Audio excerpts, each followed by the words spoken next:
Hi, it's me again with another ghost story for you. This one is called Voices from the Walls. Let me know what you think of it in the comments below. Also, let me know if you want to hear more ghost stories because I have a ton more where this one came from. Anyway, grab yourself a drink, sit back and enjoy. Susan moved into her new house, or at least that was what she was supposed to be doing.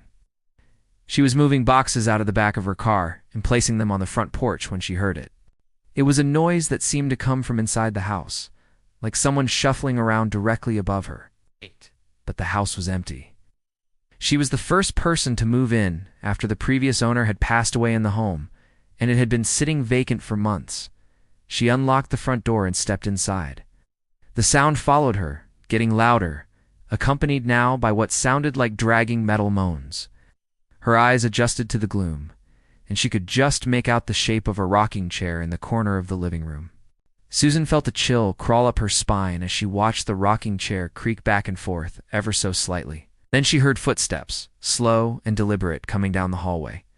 As they approached her, she felt a cold spot brush against her cheek, and the hair on the back of her neck stood on end. They stopped right in front of her, and she could hear the distinct scraping of shoes on hardwood floor. She couldn't see anything, though, because every room she turned on the light to was completely empty. That was when she met Old Man Withers. He lived down the street and had witnessed the previous owner having his new roof shingles delivered the day before he passed away. He sat down on the porch swing and motioned for her to do the same. After a few minutes of comfortable silence, Susan finally asked him about the house. That S when the old man's demeanor shifted, and he began to tell her about the house's former owner, Jacob Blackwood. Jacob had always been a bit of an oddball, but he kept to himself and mostly minded his own business. His house was always well maintained, and the yard was immaculate. One day, however, he simply stopped tending to his garden. Bushes grew wild, grass grew long, and weeds pushed their way through the cracks in the sidewalk. Then one morning the police arrived and found Jacob lying dead in his living room. According to the coroner, he'd been dead for quite some time, but there was no sign of foul play. He simply passed away in his chair, presumably from some unknown ailment. Old Man Withers said that he'd seen the house was vacant for months, and he'd been wondering who'd buy it. Susan told him that she was the new owner. With a slight nod of acknowledgement, the old man returned to his storytelling. He told her that after Jacob passed away, people started noticing strange things happening around town. Farm animals were found dead with no apparent cause. People were seeing shadowy figures standing at the edge of their vision, and whispers of unseen things brushing past their ears seemed to follow them everywhere they went. Then one night the local church bells began ringing on their own, and everyone knew that something supernatural was among them. It all came to a head one night when a group of teenagers decided to spend the night in the haunted house. In the middle of the night, they heard chains dragging metal moans. Then they saw the shadow of a hunched old man dragging himself closer and closer to their hiding places. They fled in terror, running through the fields and down the road until they reached the safety of their homes. And ever since then, Capel avoided the house on Blackwood Road. Old Man Withers fell silent for a moment, looking out over his own perfectly manicured lawn. "You probably won't have any problems," he finally said, breaking the silence. "Most ghosts don't like company, but Jacob's different.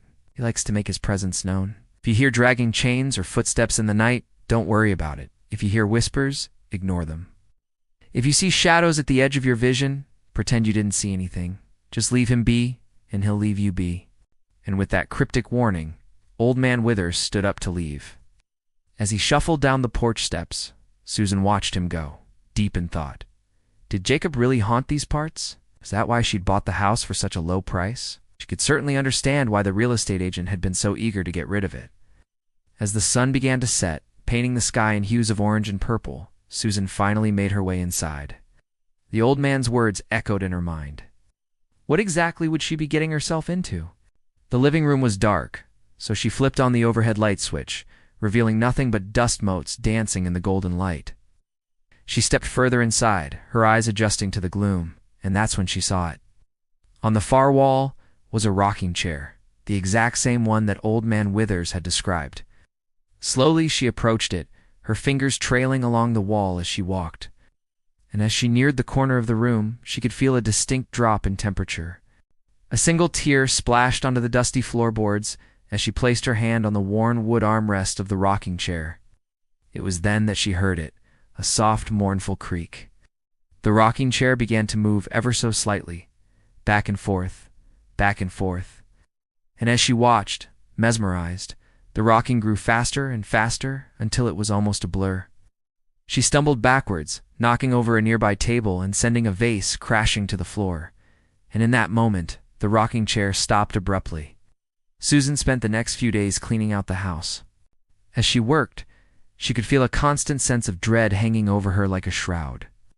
She could almost feel eyes boring into her from the walls, and she could hear whispers echoing through the rooms. Though when she turned to look, there was nothing there.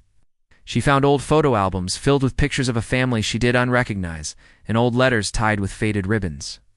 But it was the diary that she found hidden in the attic that truly captured her attention. Its leather cover was soft with age, and its pages were filled with Jacob's neat cursive writing. As she read, she learned about his life, his loves, his losses, and his dreams. But it was his final entry that chilled her to the bone. In it, he spoke of voices that wouldn't stop whispering in his ear, telling him to do terrible things. They told him that they needed him to do their work, that they needed him to help them spread their evil. And then he wrote of how he tried to fight them off, but they were too strong. He was only human, and they were ancient. And then, in a final burst of frantic scribbling, he wrote of how he could feel their cold, dead hands gripping his, pulling him closer and closer. Then the entry ended abruptly. The next day, Susan found a small wooden box tucked away in a corner of the attic. Inside, nestled on a bed of velvet, was a silver locket. It was intricately carved and bore the image of a weeping angel on its front. As soon as she touched it, the whispers began. At first they were faint, but as the hours passed, they grew louder and more insistent. They told her to open the locket, to release them, to let them do their work. The voices echoed through her mind, growing louder and more insistent.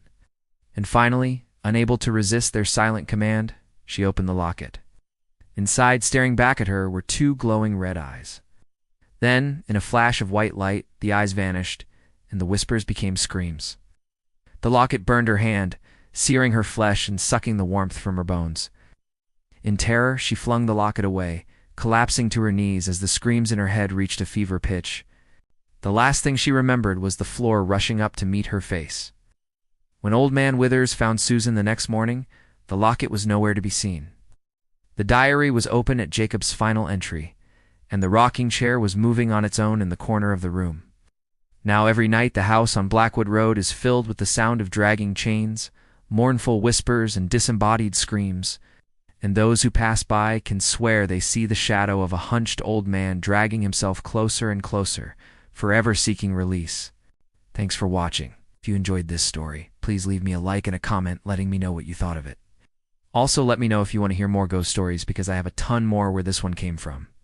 Anyway, have a great night, and I'll see you next time. Bye.